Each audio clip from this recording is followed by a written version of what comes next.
हेच सांगतो की जिथे फायर एक्सटिंग्विशर असतात किंवा तिथे फायरचे सिलेंडर असतात याचं योग्य मेंटेनन्स झालं की नाही, त्यामध्ये जे वॉल्स असतात वर लावलेले, जे वायू गळती झाल्याबरोबर ते वॉल सुरू होतात, ते वॉल का सुरू झाले नाही, जे आपण छताला लावतो पाण्याचे फवारे, कारण त्यांचा जसा स्मेल गेला तसं ते सुरू होतात.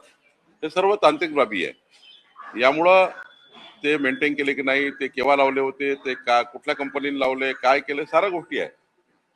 अशा वेळी तर सदोष मनुष्यवधाचा गुन्हा दाखल होतो.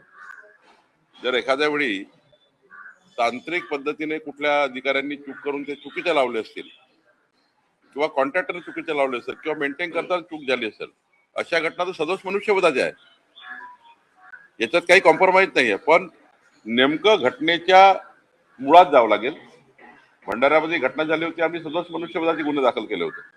याच्यातही जावं लागेल, पण एकदा चौकशी करून जावं लागेल. बावनकुळे साहेब, जी 2022 ज्या रुग्णालयामध्ये ही घटना घडली त्याच रुग्णालयामध्ये पुन्हा ही घटना घडते आणि सेम त्याच पद्धतीचा स्फोट झाला होता व्हेंटिलेटरचा आणि आताही तो स्फोट झालेला आहे आणि तेच टेंडर त्याला दिलं होतं अशी देखील माहिती नाही. भंडारा घटना वेगळी आहे. अमरावतीमध्ये सप्टेंबर 2022 मध्ये अशीच घटना घडली होती. त्यावेळेला एक बालक मरण पावला होता, 2-3 लोक जखमी झाले होते.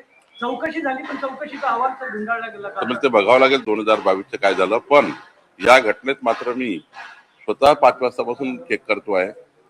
4-5 गोष्टी पोलिसांनी आढळल्या आहे. पोलीस यात कसून चौकशी करताय. आमचे तिथले सीपी तिथे बसवून बसलेले आहे. तांत्रिक यंत्रणा तिथे पोहोचत आहे. यामध्ये जर सदोष कोणी व्यक्ती आहे, कॉन्ट्रॅक्टर आहे, अधिकारी आहे, जो असेल तो, शेवटी 3 मुलं जाणं हे काही शोभण्यालायक नाही आम्हाला, कुणाला, तुम्हालाही नाही, मलाही नाही.